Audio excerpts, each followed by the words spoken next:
to be called selfish, to be considered self-centered. Like, it actually cannot be named that. Like, I don't want to be associated with the word selfish in any context.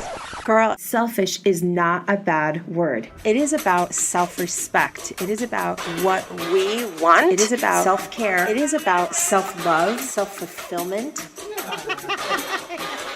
Welcome to the Self-ish Latina podcast, where we get to be self-ish together. Okay, are we ready? It's so awesome. All right, so here we go. This is a special episode with many Latina voices. So heads up, because this is a collaboration, there's a variety of different recordings. Some people recorded on the phone, some people recorded with podcast mics. But most of all, we're excited to share all the different variety of Latina voices and opinions on this topic. What you are about to hear is a montage to give you a sense of the controversy that erupted after the book American Dirt hit the shelves. Hello, I'm Jeanine Cummins. This is my new novel, American Dirt. I love it so much. Why? Well, first of all, Hi, Jeanine Cummins. Hi, Jeanine Cummins, who's here as well. From the very first, I was in from the very first sentence. We should say this book is receiving critical acclaim for its powerful portrayal of a migrant's journey across the border to the U.S. It focuses on this. And if you're going to listen to anything, American Dirt is the perfect one to listen to. I always knew that I wanted to write about immigration. I was interested in that topic, and I resisted for a very long time. Subsequently learned that the publishing industry was all a buzz about this was going to be a breakthrough book. I was reading it, found myself bored. When I was finished with it, I sat there wondering why it was such a slog to get through, why the book felt so formulaic and so soulless. And then it hit me that this book has no soul because the author doesn't understand the story she set out to write. It grossed me out. It grossed me out that this novel was being constructed as a blockbuster. Its bestseller status was preordained. It was an anointed work. And as an anointed work, I got to observe all this machinery come into place in order to elevate the book and prop it up. It could be a great piece of fiction. It could be whatever it is. But in this day and age where we are breaking away from the thievery of other people's expressions, it's not happening. It's not working for other folk who do not partake in the predominant culture that is used. Why publishers are stupid. Part two. Part two. This time, it's personal. I think what you're seeing is nothing less than the decline and fall of what I call the folklorico-industrial complex of U.S. Latino literature. A novel is different from a piece of journalism, a piece of nonfiction. It's different from a script. You know, it has its own engine and it's got a roar from page one. Book says while there are valid criticisms around their promotion of this book, that is no excuse for threats of physical violence. The novel by Jeanine Cummins is about a Mexican mother and her young son fleeing to the U.S. border. Cummins is of Irish and Puerto Rican descent. On social media, a firestorm. One person writing, "This book is a harmful, stereotypical, and inaccurate representation of Mexican immigrants." Cummins responded to the backlash, saying she did 5 years of research. Because voices of color and women's voices have been hijacked for a very long time. When I first heard about the book, my initial thoughts were heavily charged with the emotion of pain and the emotion of anger. Welcome to the podcast, Let There Be Luz. I'm your host, Linda Garcia, also known as Luz Warrior. And I think what hurt me the most was seeing that Oprah was at the center of the pain that the community was feeling. Like many other people, I absolutely adore Oprah. I see her as one of my greatest teachers and the person that put me on my spiritual path. And so I really wanted to assess her positioning, why she felt the need to endorse this book, why it was important to her, and just really understand her perspective, because that was the most detrimental relationship that was on the line for me as all of this information was coming through. I almost really didn't care about the author. It was more so who was endorsing this book. And there were so many in our community that were endorsing the book that I was a little confused. There was a big why.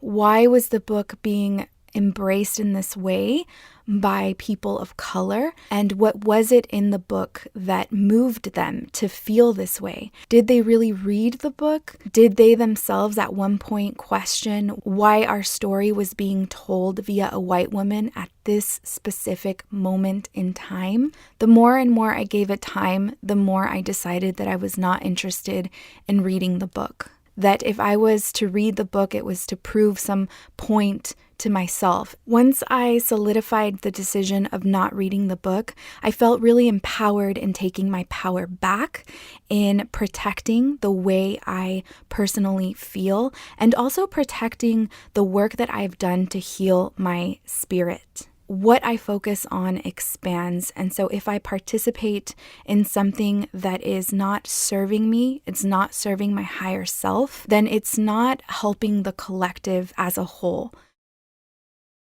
You have one new message. To listen to your messages, press 1. For American Dirt was a wake-up call for many entities, but I want to talk about 3 in particular: the publishing industry, book lovers, and quote-unquote allies. The publishing industry clearly got a little slap in the face. Brenda's one of the hosts of the Tamarindo podcast. And the reason why I chose her, other than just loving her podcast, I really love her point of view. And I don't always agree with her point of view, but I love how confident she is in her point of view. And I also love how bold she is when she shares her point of view. The publishing industry clearly got a little slap in the face and was shaken up by this. And that is 100% because of the work of the organizers behind Dignidad Literaria, and specifically Mayra Gurba, a Mexican-American writer. So they're going to have to pause and be more thoughtful about how they lift up the stories of Latinx, those Latinx stories, and maybe actually commit to some goals of reaching out to more writers.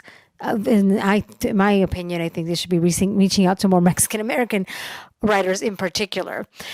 And then I also think that this was a wake-up call for book lovers, because I think a lot of folks that are in book clubs that were really excited about this particular book and just treating the Oprah stamp of approval as the best mark for them to decide to select a book, I think we're also shaken up and surprised that, oh, it matters to represent stories accurately.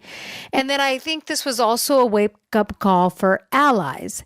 There are many people that were celebrating this book really because it was portrayed as giving a voice to the voiceless, that this was going to depict that horror story that people are allies hear a little bit about in the news, and they know they want to be empathetic to the migrant journey and what's going on with the drug wars in Mexico, et cetera, et cetera. They are lightly interested in the issue, and they thought that they could be excited to support and lift up a book so that they could feel good and pat themselves on the back.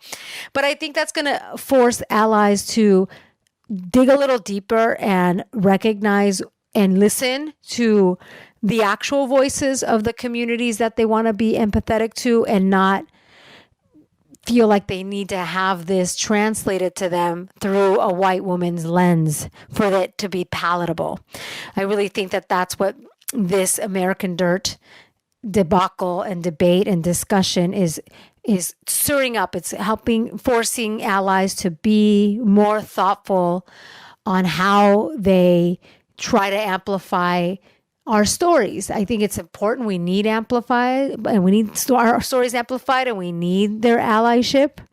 But I think this is going to force them to do their homework and not just feel like, oh, look, this book has that imagery that I recognize to be Mexican, and it's about the words that I recognize, like drug wars, like La Bestia. And I'm really happy that we're living in a moment in time that we as Mexican Americans, we as Latinos can check people.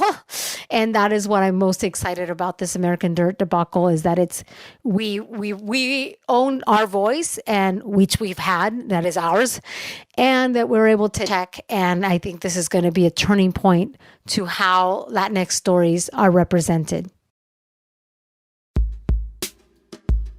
As I dug in a little deeper, I did decide to read. Actually, I take that back. I decided to listen at first. Hey there, this is Nicole Hernandez, host of the Daring Kind podcast. Such a scandalous book in the way that it was portrayed and the cadence of things that were happening, crimes and killings. And it was rather gripping from the very start.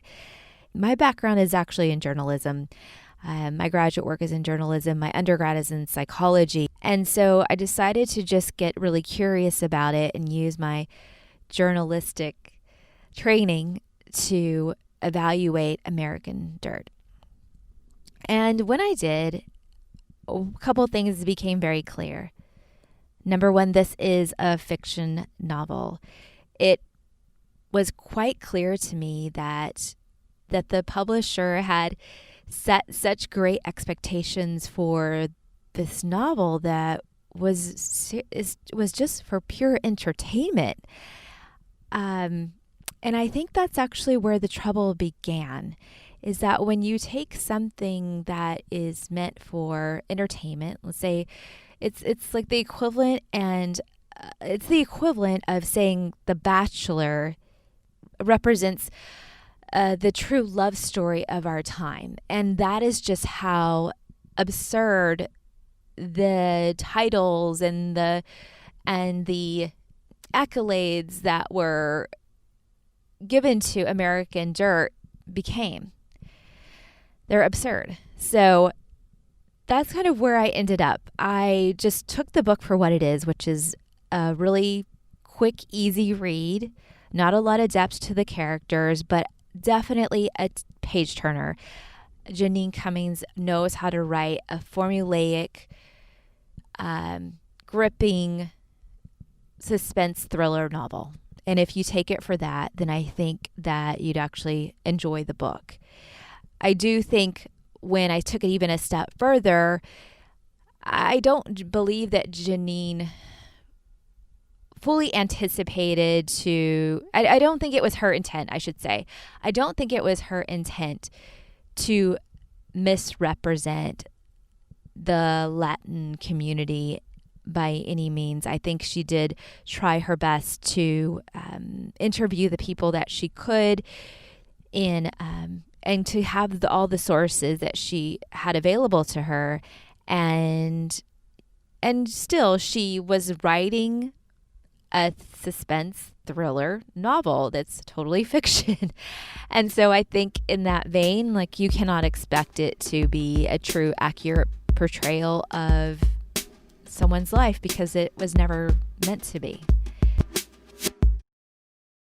Welcome to the Self-ish Latina podcast, where we get to be self-ish together. Okay, are we ready? It's so awesome. There is a thing about our stories being told, like whether or not they're told in the best light or the worst light. There is a thing in our community that said, well, at least our stories are being told. And that seems like we can get our chin up over the bar, and then we can raise the rest of our body over.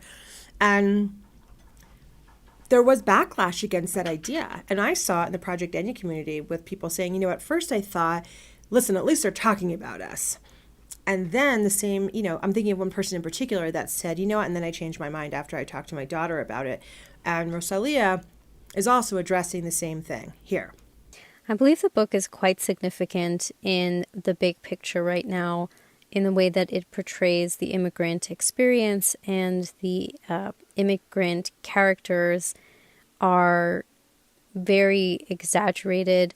And unfortunately, there is a very negative stereotype as it is, and I don't feel that this is helping in any way. So unfortunately, I don't see this as anything that is helping the narrative right now for the Latin culture, for immigrants, and for the culture that lives south of the colonial border.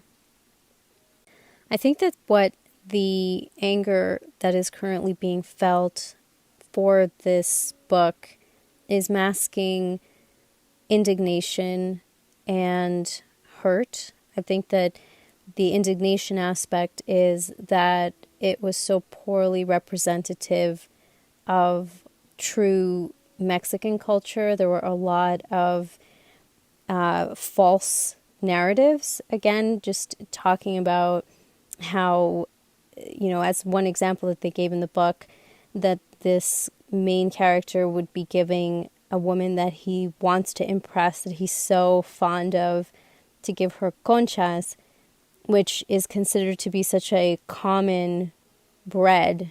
And it was portrayed in the book to be something that was so amazing to give, but yet if you flipped it culturally, it would be the same as someone giving a woman a donut and, instead of like a creme brulee.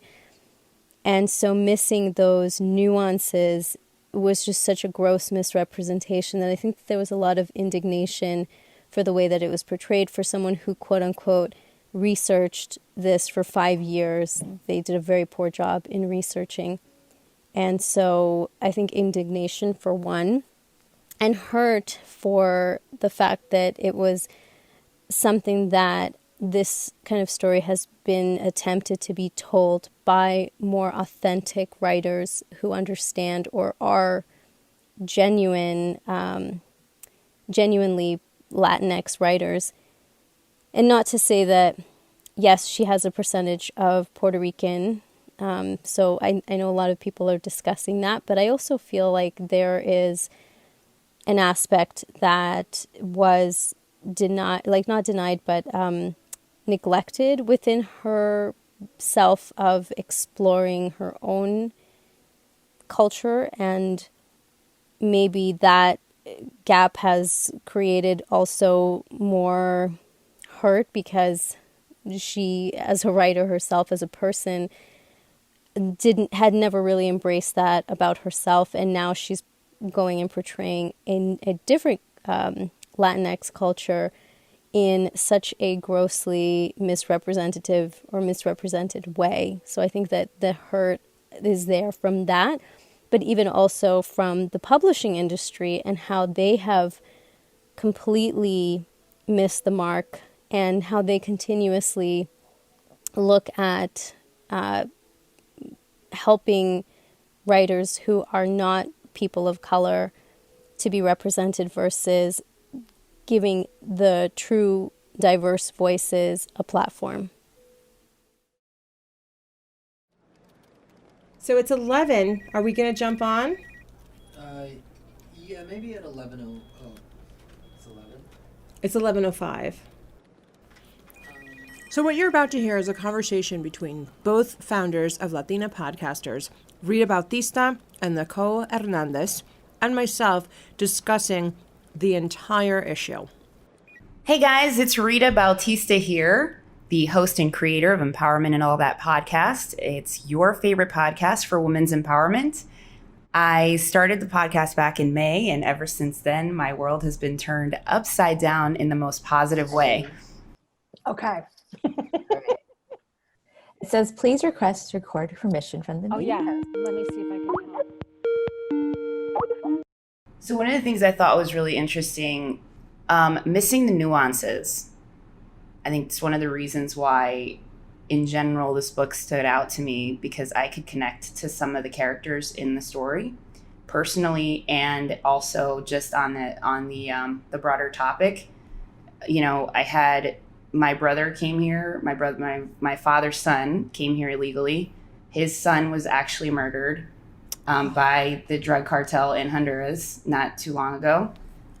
Sorry, it makes me a little emotional, but I think the danger in stereotypes is that you miss the nuances. And when you tell a story and you continue to miss the nuance, you pull the soul out of it, you pull the emotion out of it. And there are people who are continuously living this. I'm sorry, y'all. It's okay. It's okay.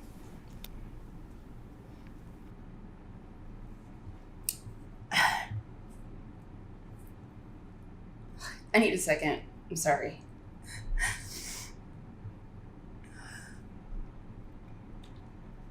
I didn't think it was gonna, I wasn't raised with my older brother, but I can't imagine that pain of losing your child after not being able to see them again. And know that this book comes out and this story, and I doubt he even read it or even knows about it, right? But, one of the podcasters mentioned that it's missing the little things that makes this so real.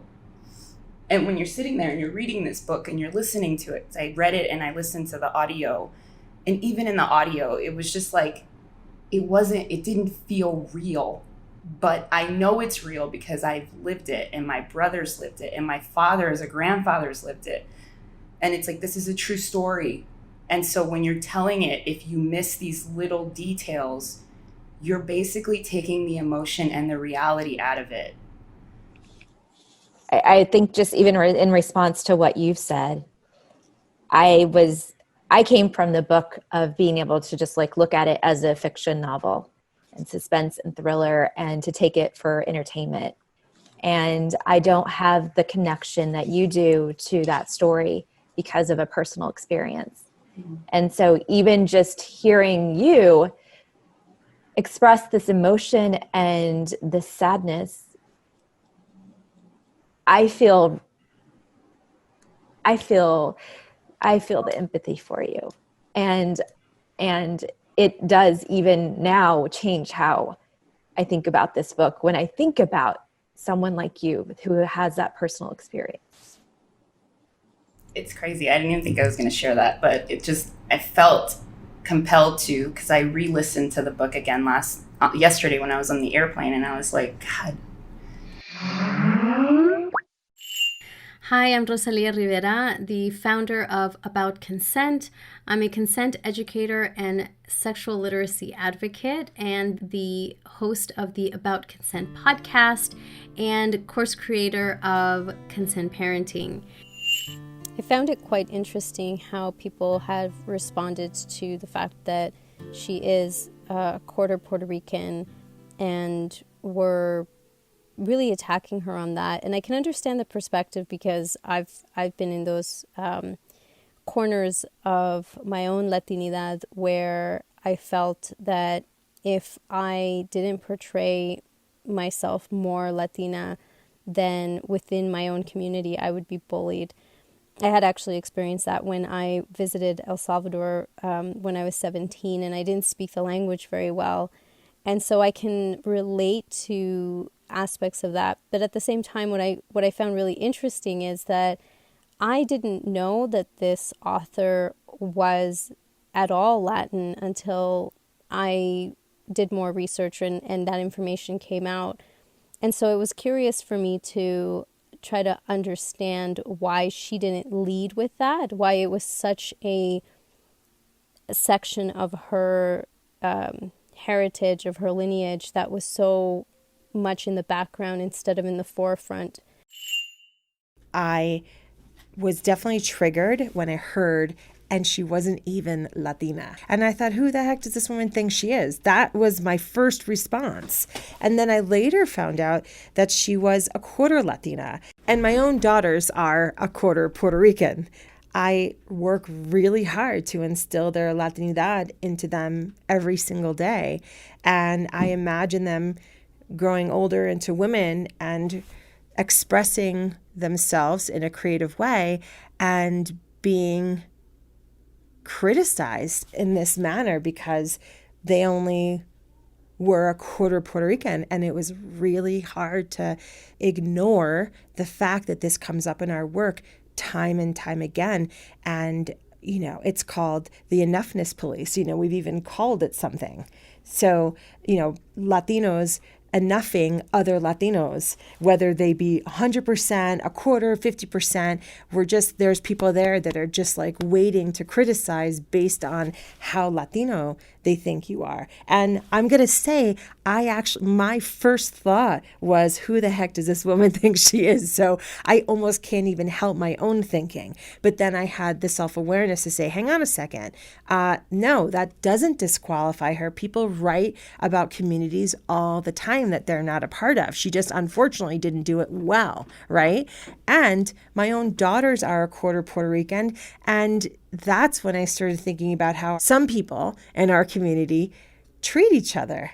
And that's when it stung. Like, are you kidding me? Here's yet another example of how we're enoughing each other and disqualifying each other. And is someone going to disqualify my own children? That's not okay with me.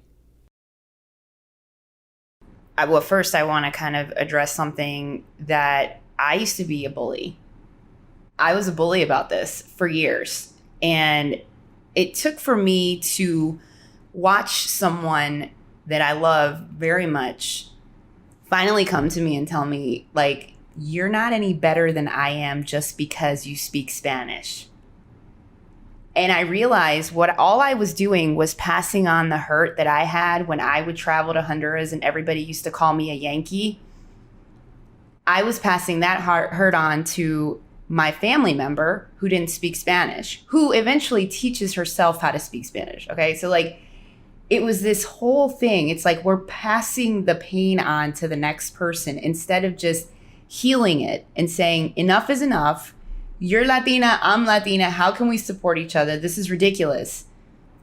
And so for that, I genuinely have to apologize to anyone that I ever hurt in that space because we have it hard enough as it is as women. If you're brown, you have a problem. If you're white, you have a problem. If it's like everybody has a battle that they're already facing. And if we continue to add on more BS, it's just like layers that never end. And it's a historical trauma that we still have yet to like really heal through.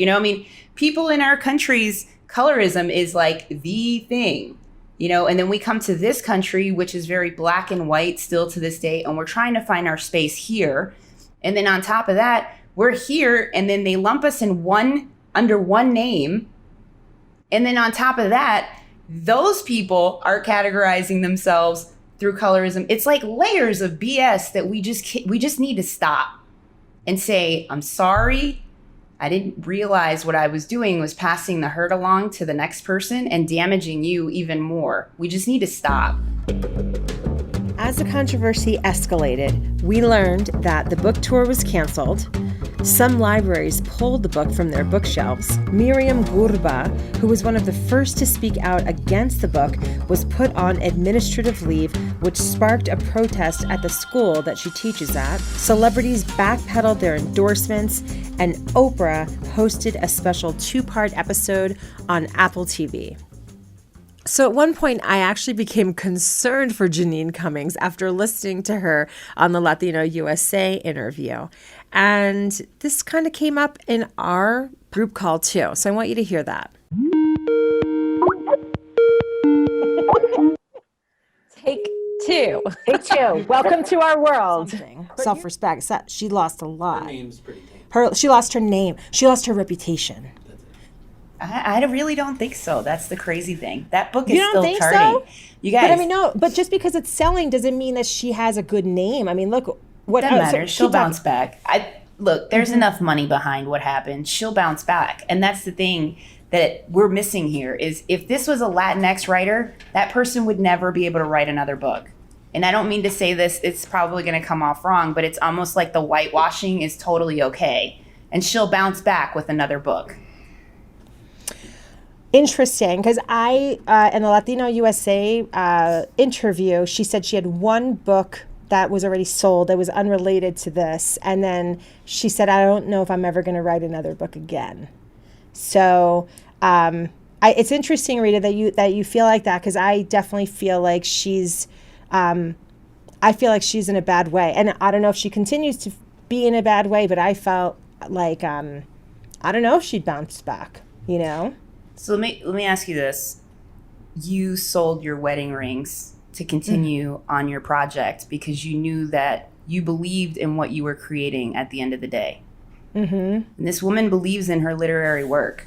And as a person who continues to create constantly, you're not going to stop just because everyone tears you down. It's when things are getting really hard and when you're getting torn down, it's when you know that you're onto something. I love your bringing that up.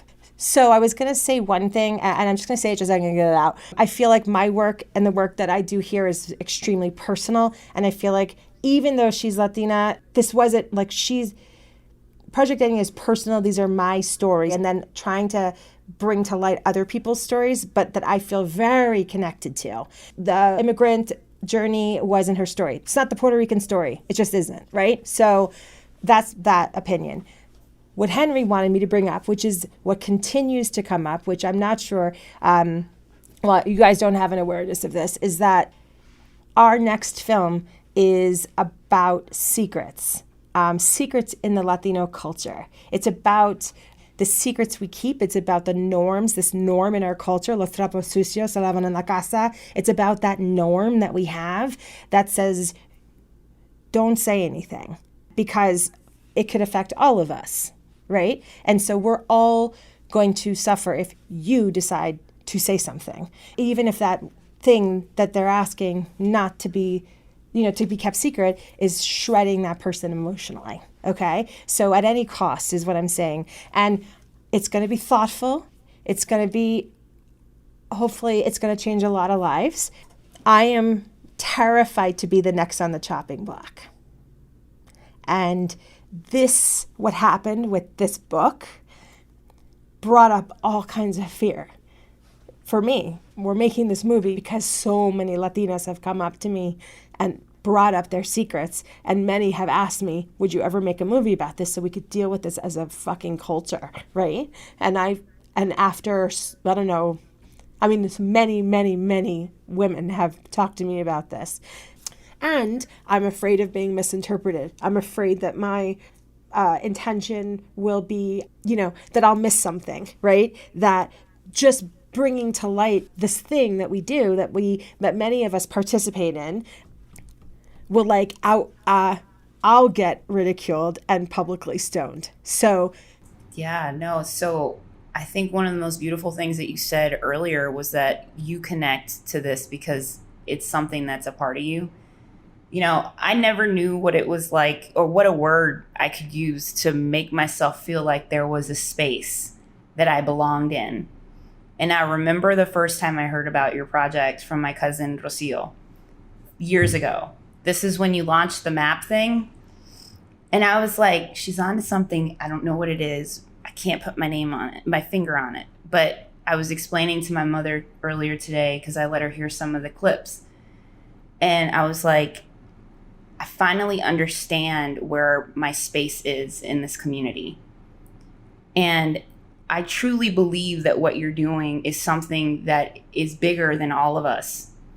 And you're giving people a space to feel like they're part of the community. And as long as you put your heart into that space and you continue doing that, and you continue doing it, because the only way to get rid of fear, right, is to continue doing it and be in that fear and be in that space. But don't stop, because people need this. And if the healing comes from it, so be it. But I'll be here. I'll be here to protect you. I'm giving you a big ass hug right now. Can I just can you bring it? Can you bring it in? Just. There you go. I'm coming to Denver to hug your ass. Okay, that's it. I'm on my way to Denver. I need to go skiing before the snow's over anyway. I mean, you better let me know if you come here. Yeah. We're like best friends now. Commercial break / pause here. Speaking of what you guys have created in Latina Podcasters, I don't even know how I found you, but I'm so glad that I did. And it reminded me, because these guys were asking me, like, how did this all start? How did you meet them? How did this happen? I saw what you guys were doing, and here's what I saw, that you guys were about raising people up, and you guys were about supporting women, Latinas, and with what you had. And it was new. And I was like, yes, right here, this is what we need more of. And if everybody could just take their little corner of the world and decide, I'm going to take some time and I'm going to plant some seeds here, right? And you guys feature somebody new every single week. And that means the world to those people, you know, and you chose me to do that. And I was so honored to be one of the people that you chose. And all the ways that you edify the people in the group and try also to pour into the women that are in the group, whether they've started a podcast yet or they're just getting started or they've been around for a while, there's value for everybody. And the tone is so important. What you stand for is really showing up every single day. And that's why I wanted to partner with you, because I see you guys watering and giving sun to so many women in that group. And I wanted to make sure that someone watered you and gave you sun. And that's going to make me cry, because this is how you do it, yo. This is how it's done. And it's emotional, and it means that you have to be real, right? And it's all the things, but it's messy, right? We have to talk about hard things and we have to coordinate lots of stuff. But it's so worth it. Our goal with Latina podcasters, and Rita and I sat on many calls in the Saturday morning with our hair sticking straight out. We did not look cute. And we just talked about how we wanted to come to this from a place of celebration, and to stop focusing on what we can't do and what hasn't been done yet, and to say, this is where we're going. And we want to take everybody with us. And our focus had to really be about, how can we not let our egos get in the way? And how can we come to this without trying to compete with each other, which I think so many of us come from backgrounds where we're constantly competing, whether it's in our workspace or even just among like cousins, who's the prettiest, you know, like we all have these ways in which we could compete with each other. And how can we actually like put our egos to the side and just say that we're going to do this for everybody, because everybody's going to benefit. Mm-hmm. And so that's what we're doing is really about. Yeah. And it shows. So those intentions were incredibly important, because that's what it feels like. That's exactly what it feels like. So thank you for that. So from my personal experience, I think that anger is a beautiful emotion as long as it is controlled properly. And I am proud of the authors who were appalled by this book and felt that they needed to band together. And because of that, now the publishing company that put out American Dirt is looking at more Latinx authors.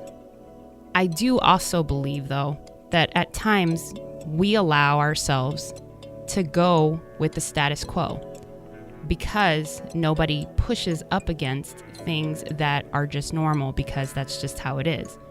But when you know better, it's your responsibility to do better. I think this anger certainly is a mask for the suppression of sadness and for the frustration. I struggle. I really do struggle sometimes with feeling like I have to be more than enough. I feel like I'm constantly having to prove myself. And I remember even as a young girl in high school that my stepfather always told me, you're going to have to dress up everywhere you go. You're going to have to wear the buttoned up shirt. You need to make sure that you always look professional, because you can't get away with just wearing a sweatshirt and jeans. You need to always be polished. Otherwise, they're going to think you're uneducated. And you're always going to have to bring in your big vocabulary words. and that you are serious about your work in the world. And I think that's really hard sometimes, because as much as we want to progress and have these amazing careers and to make an impact in our community and to make our families, proud of us, it's a lot of work to keep up with. And yet we find ourselves in a place still now today where we aren't seen as acceptable. This anger in our community is also masking the fact that we continue to glamorize the brutality of the cartels. I mean, we have allowed this brown skin is bad narrative to prosper and to thrive, and yet it belittles our efforts. And I think that is one thing that we really have to go after. We have to push back on all of these stories that are created for entertainment, from American Dirt to Narcos, to so many other movies and documentaries about the cartels, where we just focus on this brown skin is bad narrative. How do we get out of that? And not to say that those can't exist, but where's the other side of it? So I can't dwell on my anger. It's not productive. I have no creativity when I'm angry. I have no hope, and I lose all faith. I can't do it. I could if I wanted to, but I just choose not to. I choose to exist in hope. I choose to exist in hard work and in faith that eventually we'll get to the mountaintop when it's our time. But I'm not giving up on this. Even though these things happen, I'm not giving up on this. In the past, this book could have easily made me feel discounted or misrepresented. I worked in the television and film industry for over 17 years. This was a battle that I would take very seriously day in and day out. It would completely consume me to fight with proper representation with my employers, with my colleagues, and it was exhausting, and it was also not healthy for my sanity. And I realized at one point in time that I was so focused on the problem that I was completely missing the solution. The solution for me personally was to hone in on my craft for storytelling, to not wait for a producer to come and produce me, to work on my craft diligently day in and day out for the love of it, for pure intention of it, not to be published by someone else, but to utilize the tools that are accessible to me. Just remember that we are all here on the shoulders of our ancestors, and to continue growing and moving forward, we need to support each other. Whether you're in Central or South America listening to this podcast, or you live here, or you're third generation here, or you're an immigrant trying to make your way up here, we need to be able to come together as a community and understand that we all represent the Latinx, Latino, Latina, Latin community. And if we don't support each other, this stuff's going to continue happening. Boom. I just got chills too.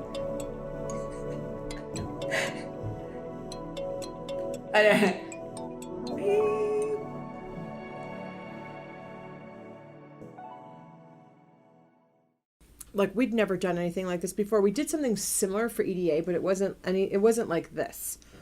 And I was worried about like the logistics and how it would sound, how I just had multiple layers of concerns, but I also had a level of faith that it was going to be great. At the end of the day, I felt like we were coming in with the best intentions and that it was going to be great. But I did have concerns, and I'm thrilled about how it came out. And something unexpected that I received was this real camaraderie with these women. Definitely at the beginning, I was like, man, like as I feel often, honestly, like there's so much, problems seem too big and I feel too small.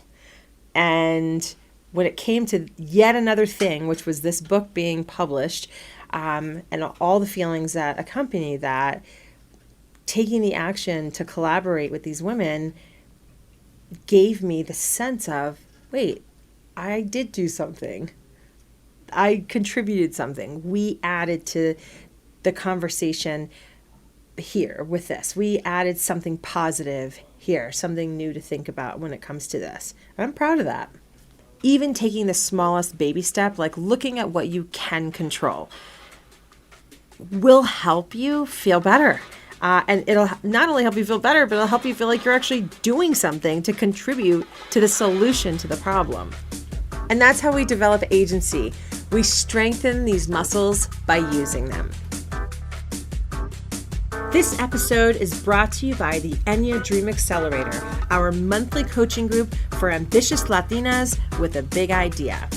To find out more about EDA, visit projecteñye.com.